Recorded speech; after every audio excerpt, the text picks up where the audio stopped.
You're listening to The Ride to Work with Pastor Fred. Fuel for your faith before you clock in. Enjoy the ride. Good morning, family. Listen, it's been a heck of a week. We are already at Thursday. And, it's been quite a ride. Quite a ride. We're dealing with the fact of surviving, should I say, a nation in turmoil, and we're dealing with, as far as, in a sense, as far as it's not a prophetic sense, so to speak, although we titled the series America in Prophecy, but it's more of a practical look. It's more of a perceptional look, I should say, as far as just taking a seat back, just observing how things have been going, how things are going in society today. Today we come across something, because yesterday we dealt with calling evil good and good evil, and that was just really interesting because we seem to have done that. We seem to have morally declined to that type of attitude. Things that used to be off limits or whatever it is now seems that we approach it with ease, or we act in it with ease, and things that are convicting seem now to be the thing that's hated upon. So I want to talk about today in this, because it's the day before our Five for Friday, and I want to talk about is what's been coming again, because as I take a look at the scope of where we are right now, it seems like things are trying to, or separate entities or institutions are trying to take us back instead of forward. And it seems that way to me. And I just want to ask you, before you clock in, before you answer another email, before you scroll through another headline, before you even pretend not to even notice what's going on around you, have you ever felt like I feel? Have you ever felt like the world is repeating itself? I mean, like we've seen this movie before. You know what I'm saying? It's a different decade. Yeah, it's different technology. We got hashtags and stuff now, different hashtags, but we got the same human condition. People get angry a lot quicker. I mean, we're lacking compassion, so to speak. We negotiate things that are true. We're negotiating that now. And it seems like everybody's connected, but nobody feels connected. I don't know if you understand what I'm saying when I speak that. I mean, everybody has a platform, but nobody really got any peace. You know what I'm saying? But even this right here, this is a platform, because I don't want you to misconstrue anything that I'm saying. This is a platform, in a sense, as far as in putting information out there, trying to give you some words of encouragement, some words of comfort at times, some words of enlightenment, just based off of how things come to me, how I research, how I study, how God gives me things to just want to display and talk about with you guys on your way to work. But it's still a platform. It is. And, you know, I say very few people have peace. I'm glad to say I'm one of them, because I'm good. I'm good. I can look around and I see what's going on in society and all of that, as far as, and we can speak it as so, as far as in the White House, in the courthouse, in the House of Representatives, all of that stuff, legislative, judicial branches, all of this stuff, politics, all around, gas prices, food prices, violence, racism, hatred, bigotry, all of that stuff. And you know what? I'm still good. I'm still good, because I believe and I trust in God. Even if situations change and all of that, because I know a lot of people, they talk a good talk. They do, until situations hit them. But I can honestly say, truthfully, I am good, and I want you to be the same way, because I trust in an almighty God. And the things that I see going on, one thing that I do know, God is allowing it to happen. And he's allowing it to happen for a reason. It's kind of like Asaph when he was used to go on his way to church back and forth to get the synagogue prepared, for worship and all of that. And he passed by all of the people out there in the world living like they want to live, doing what they want to do. And he said, I just happened to take note of the prosperity of the wicked. And I'm just paraphrasing, and just how good they were doing. I mean, how they just seemed to not have a care in the world. He's saying, you know what? I looked so long and so deep that my foot almost slipped. I almost went there. He said, until I got into the sanctuary, and then that's when I realized their end. And basically he was saying, they're flying high now, but they won't be flying high for too much longer. So I'm just asking the question, does it feel like that to you, that the world is just repeating itself over again? Because I need you to understand. I mean, if we're honest, there's a heaviness in the atmosphere. There's a heaviness, there's tension, there's weariness. I mean, some of you, and I've been there, we're spiritually exhausted because we're trying to hold up, we're trying to maintain, cutting through all of the clutter and the murk and the thickness of all of the foolishness, especially that we're now seeing in churches and pulpits. And we're just spiritually exhausted. So I just want to ask you, is what's been coming again? Huh? Because history has a way of circling back. It does, especially when we refuse to learn from the past. Comes back around again. The patterns, they start to repeat. That's the first thing I need you to understand. Patterns are repeating. If you look at what's going on now, can't you tell? Things are repeating themselves. They're trying to go backwards. And there's a dangerous arrogance in every generation that says, and I've learned this, that we are more advanced than the people before us. That's a dangerous arrogance. Because advancement is not the same as wisdom. It's not. Yeah, we got smartphones, or smarter phones, I should say now. But our family system, our family structure is weakening. It's weakening. Faster internet connections. I mean, we got all this fiber optic stuff and all of this stuff, but our attention spans, if you think about it, especially with our young people, our attention spans are shorter and shorter. We worry about more followers and less fulfillment in our lives. Look, and the Bible even tells us, in Ecclesiastics, it says what? There's nothing new under the sun. There's nothing new under the sun. So what we're seeing today isn't new.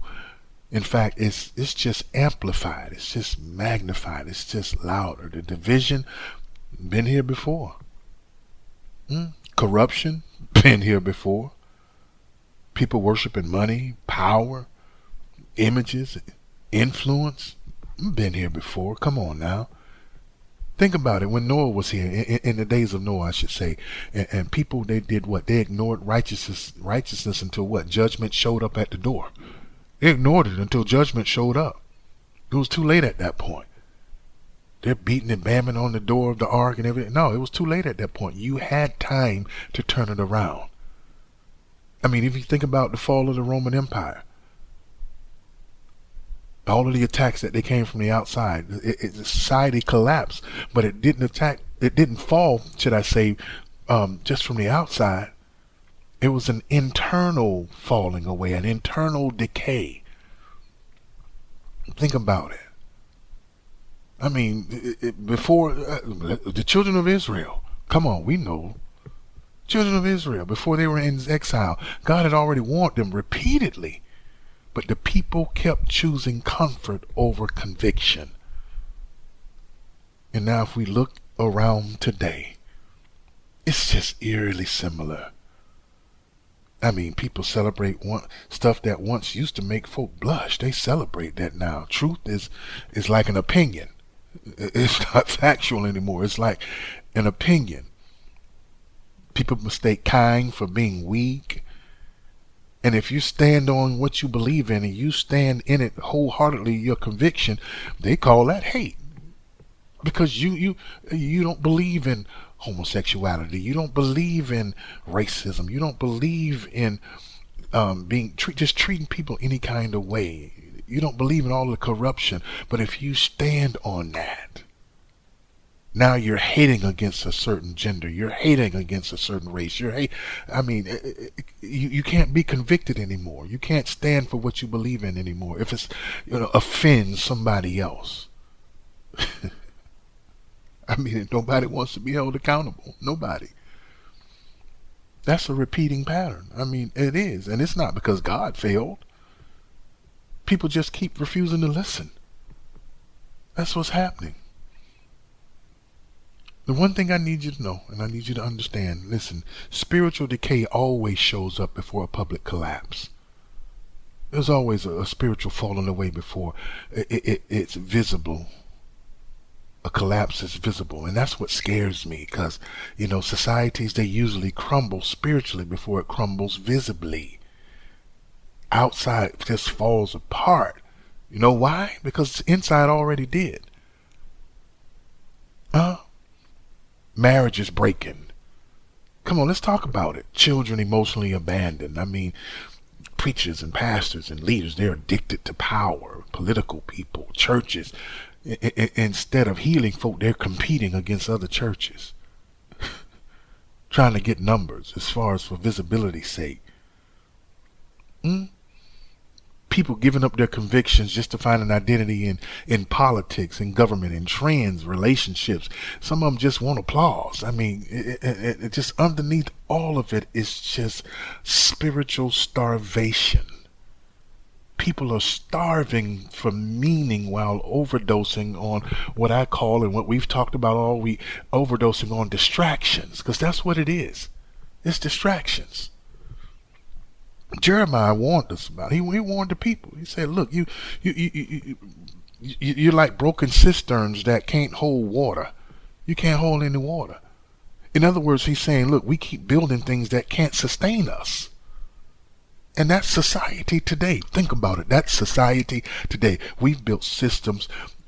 We're producing success, but it ain't producing any peace. Where's the peace? We're seeing a lot of stuff going on. A lot of people are visible, but a lot of people are in charge. A lot of people, but where's the character? We got information without wisdom. What are we supposed to do with all of this? But we're being entertained, but nobody's being healed.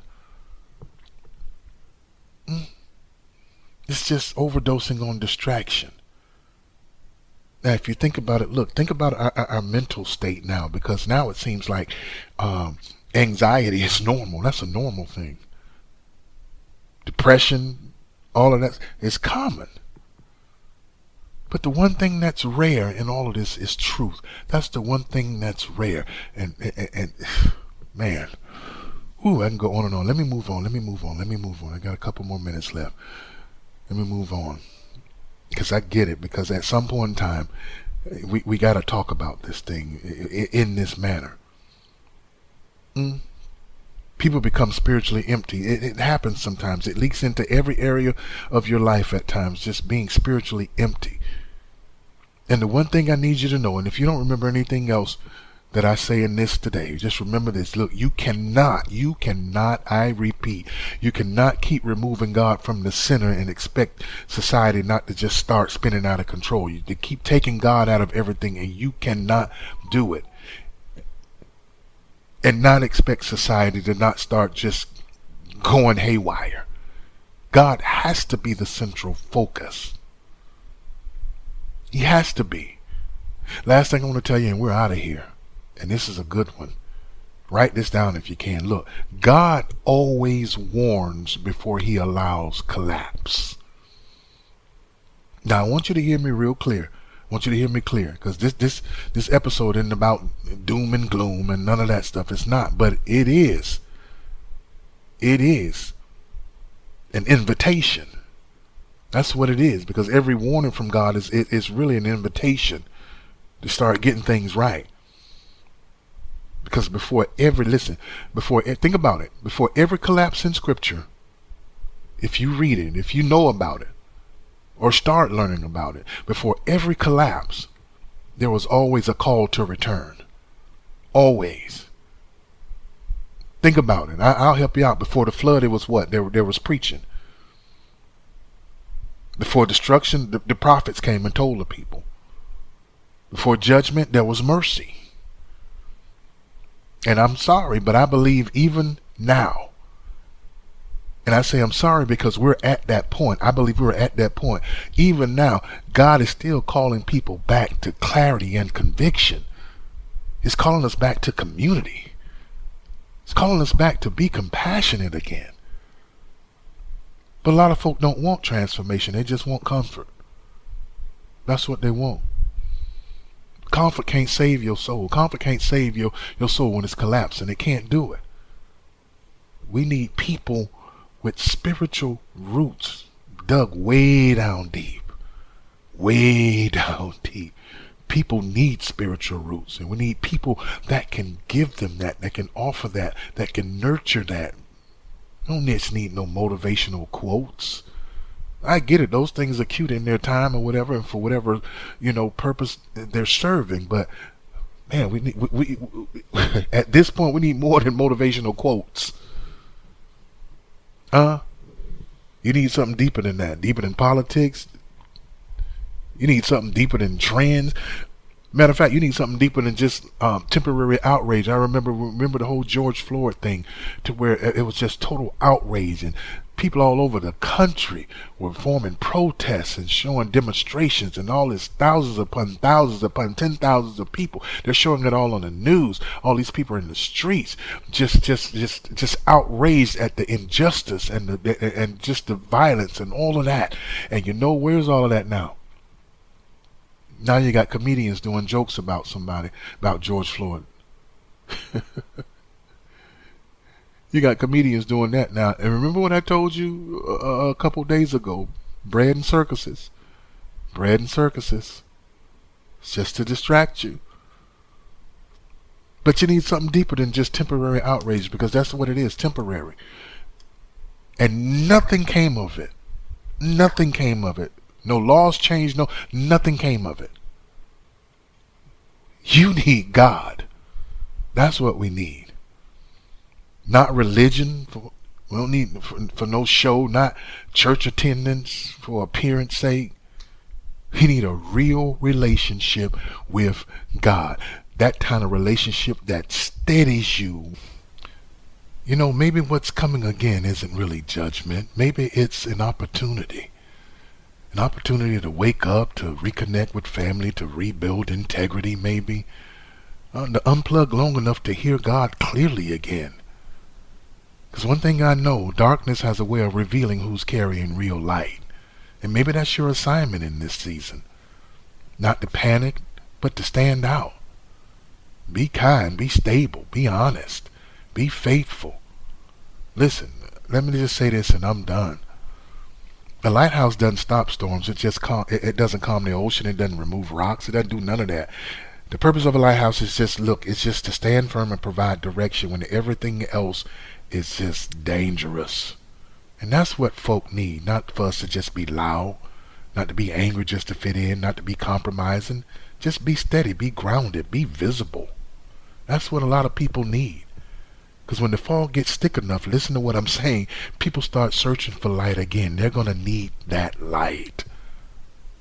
So today while you're riding to work, just remember this. Just remember this. Yeah, history repeats itself. It does. But so does grace. So does mercy. So does God's ability to restore people who are willing to return to Him. Look, the world may be cycling through confusion again. I get it. I get it, man.